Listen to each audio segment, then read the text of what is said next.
everybody. My name is Chris, and this is my channel, Barnon 11970. Thank you for taking the time to listen to what I say.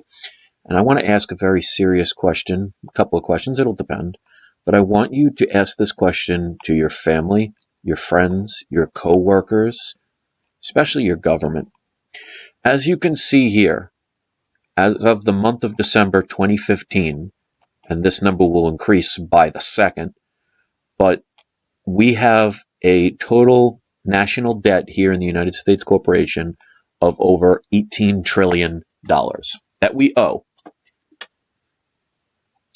Now, if you know anything about the Federal Reserve, we know that the Federal Reserve doesn't produce anything. The only thing they do is sell, or they buy bonds from the United States Treasury, the U.S. Treasury. But the Federal Reserve does not produce anything. They do not sell anything. They do not manufacture anything. They don't offer anything.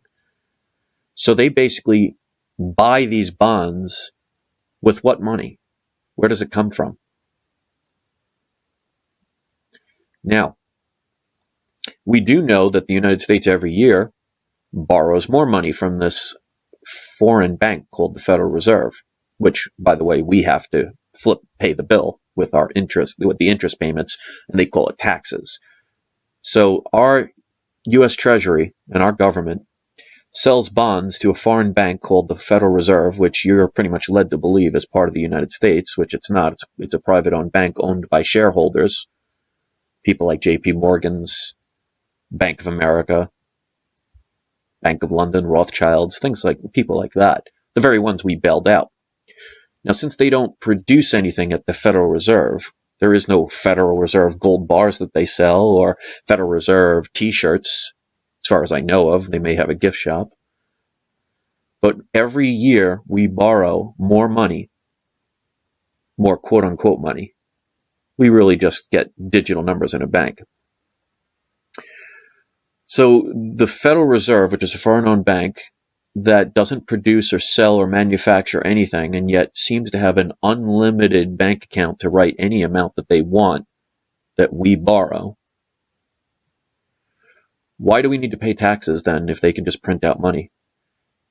Why do we allow places like China and other places to purchase our debt and not pay it back in full when we can write basically a blank check and say, here we go? I want you guys to ask that question to people. If we seem to every year continually borrow from a foreign bank, because that's one of the reasons John F. Kennedy, and like I said, one of the reasons John F. K. was assassinated, because if you actually Google the following, and I've said this before, but if this is your first video, you may not have heard that yet, but if you Google the following, Executive Order 11110, well, if you take out a $1 bill, a $1 U.S. bill, it will say Federal Reserve note. If you were to take out a quarter, a nickel, a dime, a penny, $50, you will not see those words on there. You will say U.S. Mint. You will see U.S. Mint on there because our United States Mint makes the coins. Now, logic would suggest if our country could make the coins, why can't they make the larger bills? Even a $1 bill they don't make. Doesn't make sense, does it? Now, Executive Order 11110 was John F. Kennedy's law that he was trying to pass before he got murdered, saying that our country should make its own money, backed by gold. Sounds fiscally responsible, don't you think? And that would save us billions of interest dollars alone, which would mean lots less money being taken out of your pocket and given away to corporate headquarters of banks and millionaires, billionaires, well, not even millionaires, trillionaires behind the scenes. So this debt we see here, if this was a live ticker, it would be spinning like crazy. We spend billions of dollars just in the interest alone, and instead of paying it all and getting rid of it and taking the burden off of the citizens, the people, the cattle, by writing out a check, because that's what they do when they buy the bonds from the U.S. Mint. They don't hand them gold. They don't hand them diamonds. They don't hand them oil. They hand them digital numbers or a check with numbers on it. You ever wonder about that when let's say you get a loan from a bank? Let's say you need to buy a car, and the average car these days is around 20,000 fiat debt notes. The average person does not have 20,000 fiat debt notes, so they have to borrow it from a bank. So let's say you go to a bank and somehow you get approved. Do they slide over $20,000 and say, here you go? Hope you don't mind hundreds? No, they will either write you a check or deposit numbers into another account. In other words, they haven't given you anything but numbers. But when you have to pay it back, plus interest, you can't just do what the Federal Reserve does or what banks do. You can't just say, okay, I'm typing a bunch of numbers, here you go, there's my payment. No, you have to give them physical money, quote unquote tokens. Which, by the way, if you ever look up the Coinage Act of 1792, they do talk in the U.S. Constitution about how gold and silver and copper are the only things considered money. Anything else is considered a token, which is actually punishable by death. If you notice, even our coins are no longer silver-backed. Remember 1964 quarters? They had 90% silver in them. They may look the same now, but they're filled with zinc, copper, and a lot of other cheaper metals. They're tokens. Look at a dollar bill. Does that have any gold backed in it? You ever see a silver certificate back in the 50s? You ever see a gold certificate back in the 20s? That meant they were backed by something. But when you pay back a debt, you have to work. In other words, use your labor, your energy, because that's what you're here for, to make the very few wealthy off of your labor, which isn't that a different word for slavery? Because you have to work to get more tokens, and you'll never get a lot of them. And you have to either bring that to the bank or deposit it in your bank to pay part of the debt. And if you pay the bare minimum, every time they add more interest, you'll forever put yourself in further and further debt. So they've given you nothing. You have to work to give them back something. Sounds like a good deal on their end, isn't it? And it also makes more sense of why one of the reasons JFK was assassinated is he was trying to protect the American people by having our own country make our own currency instead of borrowing it from a place called the Federal Reserve. You think it's part of this country because it has the word federal in it. The Federal Reserve is just as much a government building as the Federal Express, just because it has a name federal in it. When was the last time the Federal Reserve has been audited? Do you know there was a law that stated every year they had to be audited, and the last time was in the 1950s? Now, I can't say they have gold or they don't have gold backing up their quote-unquote money. I don't know. But it is a little suspect that they won't let you see it. Anyone ever ask why? And see, here's the thing. Most people say, well, I don't want to rock the boat. Or, I'm making my money. Well, that's true. And you may be making tons of money looking the other way. Or you might have a great successful job and you got plenty of these tokens.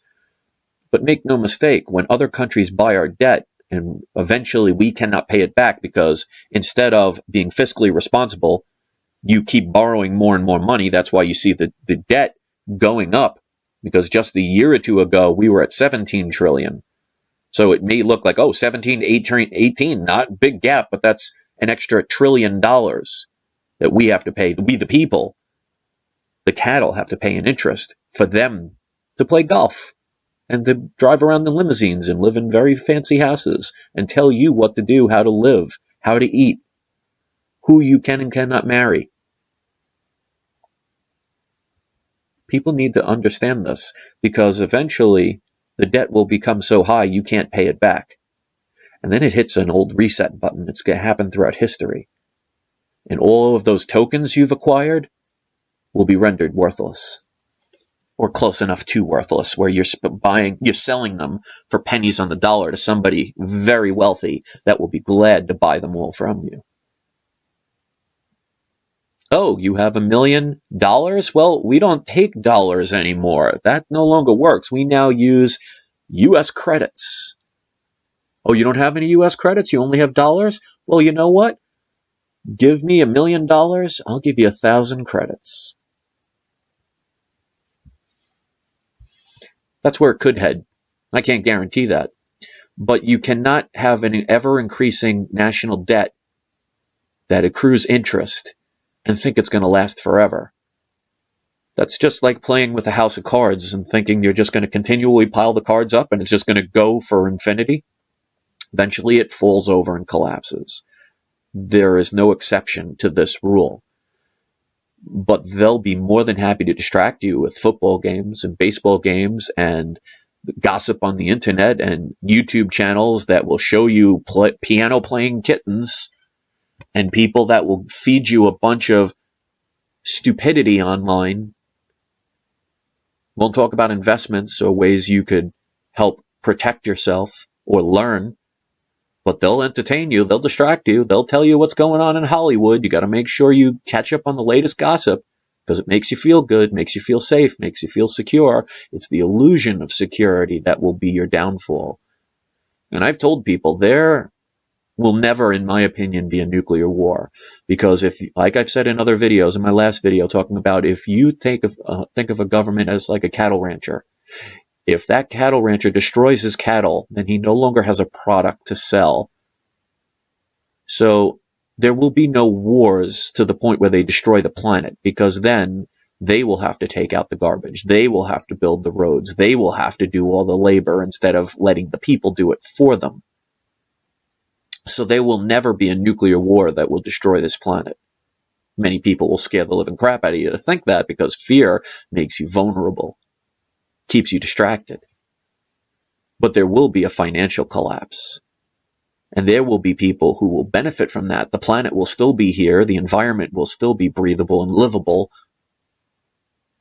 But many people will disappear. So when it comes to quote-unquote end of the world scenarios, think about this, the 1 person or 2 people or 10 people listening to this video right now, wherever you are. If you're listening to this video and the debt is called out tomorrow and you see the banks are shut down and you cannot use your tokens anymore and you can't get food, you can't get water, well, that could be the end of the world for you. So technically end of the world. They're just not being 100% accurate with its definition. So we can keep looking the other way. We can keep getting the bribes. And there are plenty of people on YouTube that will sell out their fellow countrymen to get some extra tokens. But make no mistake, you're being used for their benefit. And if you think when those tokens are no longer valid that you will get a benefit after your usefulness is gone, you will be amongst the suffering. You'll just have guilt on what you actually did to help it happen follow you for the rest of your lives. So my question, like I said in this video, how do these governments work to the point of why can't they just write a check? If they write it all the time, they write a check to the U.S. Treasury. I don't know if it's every month, every quarter, every year. I don't know, and I don't care.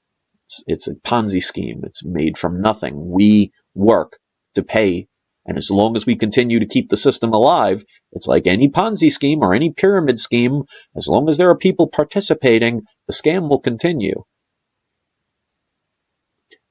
But if they can write checks every quarter, month, week, day, whatever, for billions and trillions of dollars, why do they need our taxes? Why can't they just pay for this? Why can't they say, let's say of 18 trillion of this debt, let's say 10 trillion of it is owed to China. Can't they just write a check to China for 10 trillion tokens? But they don't. But they'll bill you. Ever wonder why? Ever ask why? Ever ask a politician? They'll sure talk about things like gay marriage. They'll sure talk about solar energy, which they've been talking about since the 1950s. You really think by now we couldn't discover a new invention? Or do you think maybe they have the inventions and patented them all? So people like Nikola Tesla will never be heard or taught in schools. Because people talk about, we need free energy. They've been talking about that. Look at every presidential election since the days before even Richard Nixon. They all talk about we need solar panels, we need all this energy. You know what? Energy is freely floating all around the atmosphere. It's called electricity. You're telling me we can't come up with an invention to harness it? Really? Or maybe it's the fact that when you control the patents, no one can make the invention because they'll get arrested. They'll get them in jail. They'll take their inventions and destroy them or utilize them themselves. That's why people like Nikola Tesla, who invented machines in the 1800s that could extract the electricity from the atmosphere. Ever seen a lightning bolt? That's pure energy. It's free and it's unlimited. It's all over the atmosphere. And you're telling me we can't harness it? We can't give it to the people freely? The reason that you will never see that as long as we accept all this entertainment and all these tokens is there are some that make a hell of a lot of tokens, more than you'll ever see in your lifetime, by distributing the stuff and selling it and regulating it and monitoring it. That's why you have a monitoring station on the side of your house. How much electricity are they providing you? Because they sell it to you. And we accept it because, it's routine. You teach a dog a trick, you do it all the time. You ring a bell right before you feed that dog. Every time you ring that bell, that dog's going to come running, that dog's going to start salivating. Repetition. And the definition of insanity is doing the same thing over and over again and expecting different results. So that's my video. Until people stand up and start paying attention to things that are relevant, you're going to be in a lot of potential trouble. And that's not fear porn. That's just a hello McFly moment. So that's why countries like China, who are buying up all our debt, instead of saying, oh, look at all this money we're getting, look at all these dollars. Because think about that. We're paying China God knows how many billions of dollars every year in interest for their bonds and their debt that they're buying from us.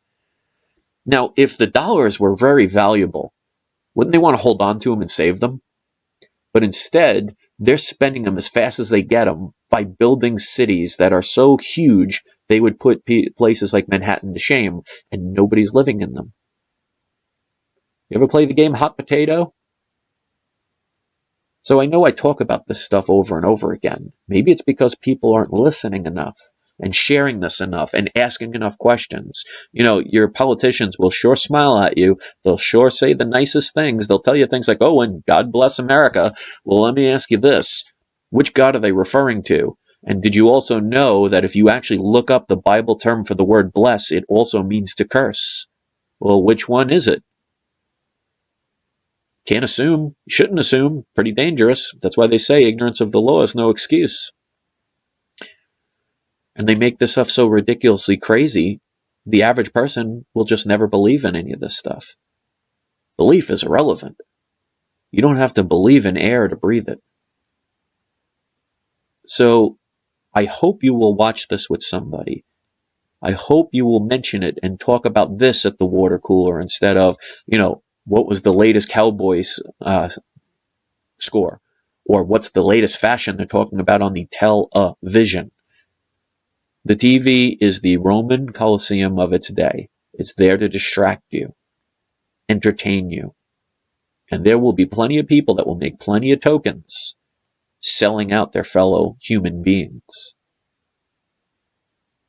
So when there is a crash, not if there is a crash, when there is a crash, it's not if, it's when, because it's happened throughout history. It recycles. It's a circular motion. It will reset. If you've prepared, you won't have to worry. If you've ignored it, one day you're just going to wake up and you're going to see the television, you're going to flick on the news, and you're going to find out all of your hard-earned labor and all the things you saved and all the paper products you were tricked into buying from them because they told you how great they are. You're going to find that they are worth less than toilet paper. And it's going to happen in a blink of an eye. You will wake up one day and it will be gone and worthless and unavailable to you. Because there is an old saying, if you cannot hold it in your hands, you do not own it. So I may not get everything right. I may not say everything perfectly. I am not a professional. I am not from Harvard or Yale or Princeton. I'm just a regular person who is tired of the lies. And the more I hear, the more frustrated I get that people have sold out their fellow men and women for profit, for tokens, for control, for power, for property. And we, for some reason, not only accept it, but we embrace it. It's like being in an abusive relationship. If you are with somebody that is beating you and you justify it, why are you complaining? Oh, he doesn't mean it, or oh, she has a drinking problem, but they say they love me. When you love somebody, you don't hurt them, at least not intentionally. The leaders, quote unquote, all around the world smile at you, dress appropriately, have those nice fancy degrees. They also have plenty more tokens than you will ever see. And they'll tell you everything that you want to hear. They'll yes you to death because they know how dumb the average person is and how gullible and how trusting and how naive and how easily they can be controlled. But the funny part is they get you to do it from your own free will. They put you in a maze and say, go find the exit. And the whole time you think you're walking around in your own free will, they're changing the lanes. They're changing the exits. They're distracting you. Oh, you're going in the right direction? We don't want that. Let's build a fire in that part. Then they'll have to go this direction. So yet, even though we technically didn't force you, you chose to not walk through the fire. You chose to go another way. That was your choice, your decision, your free will, your servitude. Volunteering your servitude. You should look that word up. You should know what the 13th Amendment really is all about. It's volunteering, involuntary servitude. That's the definition of slavery, which means they can't force you to do something, but if they can get you to do it on your own, no matter how they trick you, scare you, reward you, you are volunteering your servitude. And according to the 13th Amendment of the Constitution, you are a legal slave. But you can't say that word because they'll only let you think of one particular group. When you know anything about slavery, it's happened to almost every type of culture throughout history. But if you could focus on one particular thing, that's divide and conquer, you'll get some people angry at you. So instead of us focusing our energy towards the controllers, they got us fighting amongst ourselves. It's the oldest trick in the book, and to this day, even though we're supposedly more educated and have more access to knowledge, we are still falling for the same thing that probably happened to the first caveman that could actually read. It's happened for centuries. So let's keep adding to that national debt. Let's keep borrowing this invisible made money without question. Let's just keep looking the other way. Let's keep buying the $5 toasters at Walmart and trample over our fellow human beings on Black Friday to get it, even though to get that $5 toaster, we had to have child labor laws ignored in other countries where children are working, making 5 cents an hour or 5 cents a day. Look up in China, look up suicide nets. Think about that. There are people in China that are so underpaid and so mistreated at their jobs that they try and commit suicide by jumping out of the windows. And instead of the government or instead of the businesses giving them fairer pay or better working conditions, they build suicide nets. So they spend the money on keeping them from dying. They'll tell you to hate the Russians because they're communist, right? Well, who buys our debt? China. Let's see, what government do they have? Oh, that's communism. We don't seem to have a problem with that. So this video is long enough. You guys know I love to talk, I love to rant, but I also love to think. I also love to speak and educate. You may not like everything I've said. I may not have said everything perfectly, but I'm just a regular human being that cares. And if you don't like what I say, because maybe I repeated myself a little too much, or I was long-winded, or I didn't say everything 100% politically correct, well, then I suggest you watch somebody else's, or you make your own, make it better. But those who look away or just pretend that this is just, oh, you know, I'll ignore it, it'll go away. Here's my little advice on that. Just like most people in this country are ignoring the debt in hopes that it will go away, I want you to do the very same thing with your teeth. Ignore them. Don't brush them. Don't clean them. Ignore them. They'll go away. You tell me if that's a good thing. Thanks for watching, guys.